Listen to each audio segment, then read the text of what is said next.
Welcome to Talking Giants player profiles and projections. And we've got Jabrill Peppers, safety, strong safety, money backer, 5'11", 213 pounds, 25 years old, was a team captain last year. Entering his fifth year in the NFL, which means as a first round pick, he is using his fifth year option without a contract going forward. Came in on the Odell Beckham Jr. trade with the Dexter Lawrence and Oshane Ximines pick.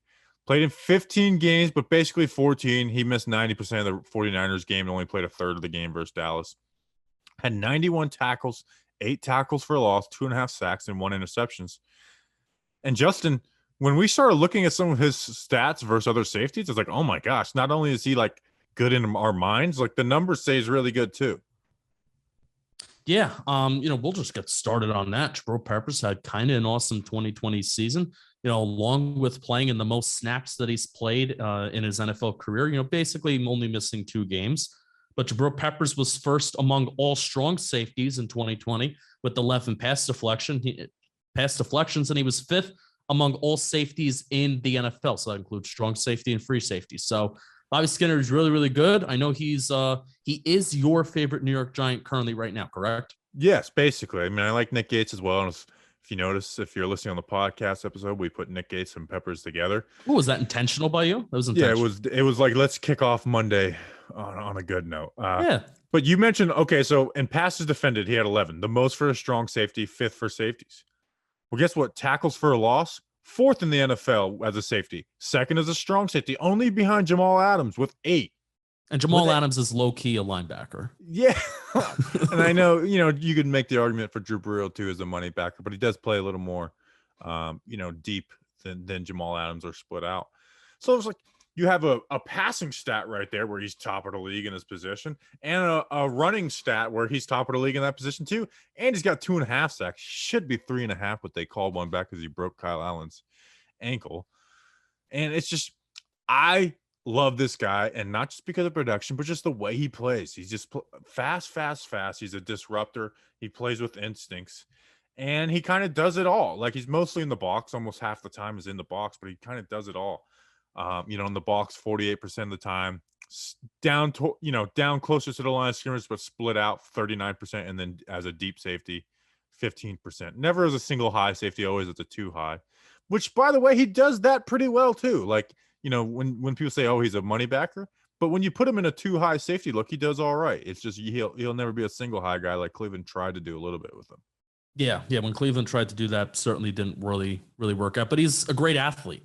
He's a phenomenal athlete. You can argue he's probably the best athlete on the defense. Might be the best athlete, on the team. Maybe Kadarius Toney's going to compete with that a little bit with how shifty and jukey he is. Saquon. You forgot about Saquon. Ooh, forgot that he existed. That was a bad moment. Yeah, Bobby. I even have, in terms of I think he's a little bit better of a run defender than he is against the pass, but I even have some more good positive pass stats right here. His yards per target, yards per completion given up were the lowest in his career, also the lowest average depth of target. But that's also, I think, Patrick Graham kind of putting him in plus situations where they're keeping everything in front of them as well. So if you kind of allow a catch as a safety, which I put in that quotes because it's tough to track how many catches and yards you allow as a safety and a linebacker, but still Patrick Graham could put him in a plus spot where anything that you do technically allow, it's kind of in front of you, and that's really, really good. But Bobby, there was a certain point in the season, and I don't know if you remember this, where I was kind of getting a little frustrated with Jabrill Peppers towards the first half of the season, first quarter of the season, where I was like, you may not be making any glaring mistakes, but I was expecting Jabrill Peppers to be this guy where he was impact plays every single week that was changing the face of the game.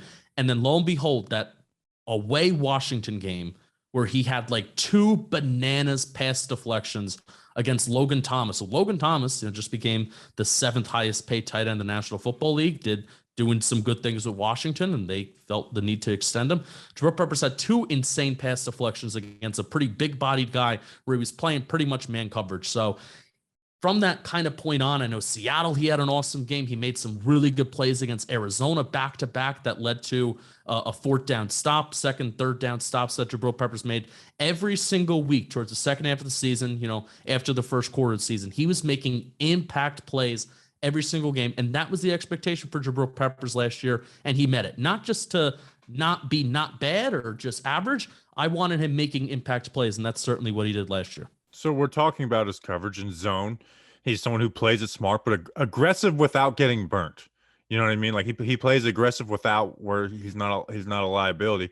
And then in man coverage, like I think he's above average for I'm not watching every strong safety, but for strong safety, especially guys that play down the box, like I think he's above average. Like I think he like and I know this is the easy comparison for Giants fans, but I'm going to do it. He's much better in man coverage than Landon Collins. He's a better football player than Landon Collins. Oh yes, and yes, and I know people love Landon, but like to me, like that argument when he first came here was like people would get a little defensive. Now to me, it's not even close. But like in man coverage, like Jabrill Peppers is a decent man safety. Now you'll find reps where he loses them, but you're gonna have that with that's kind of the nature of the safety position now. If you're playing down in the box, which a lot of safeties are. So it's like, and you're being able to find those plays. And then there was a time this year where people were very down, and it was the Boston Scott touchdown against, like the game winning touchdown. But it's like Pep played that almost perfect. Like that was good coverage. It just wasn't perfect coverage. And it was a perfect throw by Carson Wentz. Although Jerome Henderson said he should have went up with the other hand, which I thought was a pretty like detailed point that made me like Jerome Henderson a little more after that game. So it was like he did that well.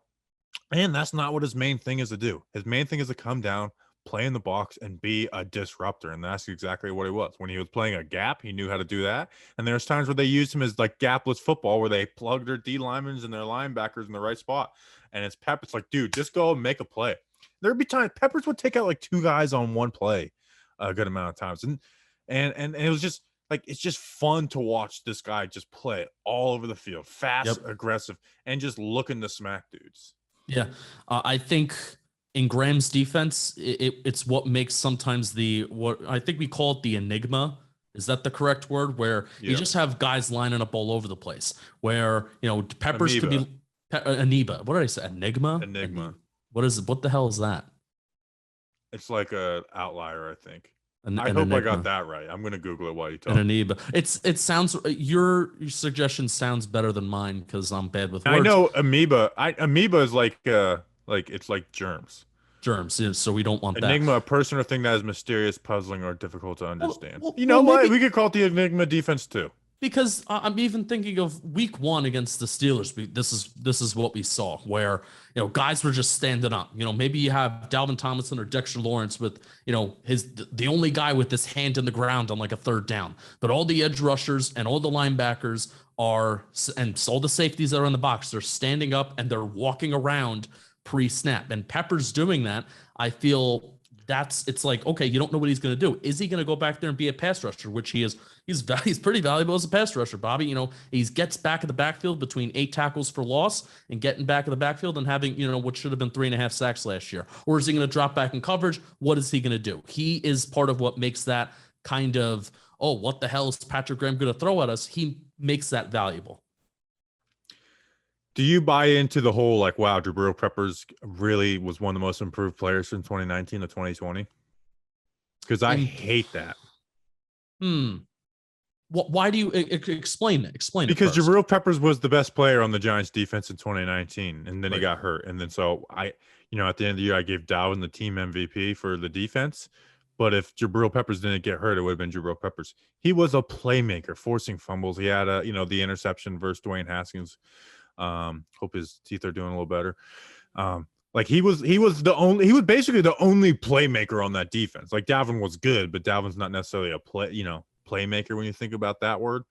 But like Jabrill Peppers was an actual playmaker for that defense. And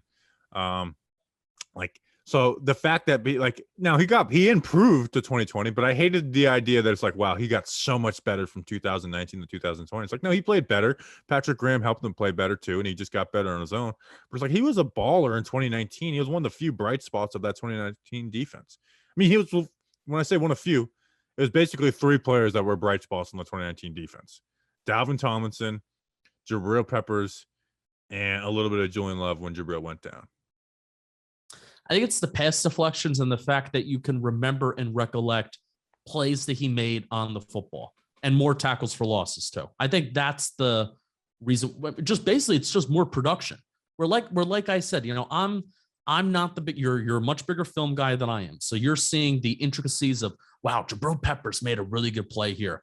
But I'm a guy that's kind of like, I want to see production. I want to see stuff that stat sheet a little bit, and he's not going to be a guy that's going to get you a ton of interceptions. I recognize that. He's had one interception every single year in his NFL career so far.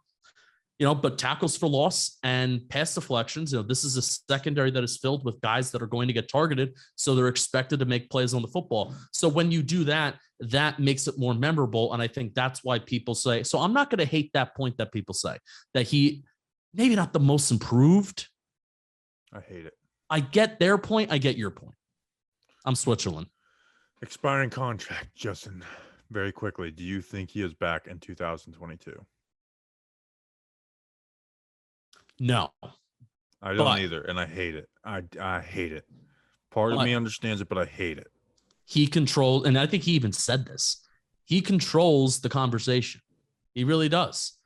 Now, with possibly more single high safety looks coming back or a more aggressive Patrick Graham defense coming back this year that he had in Miami, and with almost even adding Xavier McKinney for an entire season. Xavier McKinney is kind of like an off-season acquisition because he barely even played last year.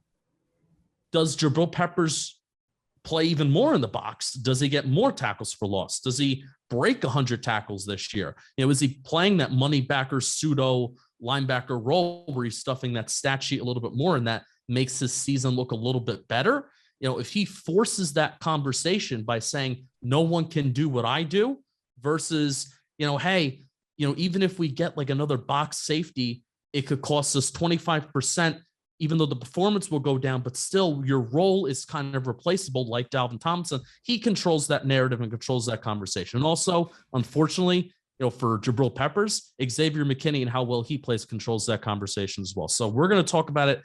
I feel like we're going to talk about it 75 times this year. We're going to get tired of it, but it's going to change every week depending on how he plays, and then also depending on how Xavier McKinney plays as well, and how Jabrill Peppers' role kind of morphs this year as Patrick Graham's defense morphs. For sure. All right. Anything else before we roll? Rooting for him. New Jersey kid, Paramus Catholic. Watched him in high school, kind of hated him. But now he's a New York Football Giant, and I love him. And still waiting for the day he gets an offensive play, Bobby. Still waiting for the day. For sure. Never going to happen. Or corner. All right. Appreciate you guys. We'll see you next time. Until then, let's go Big Blue.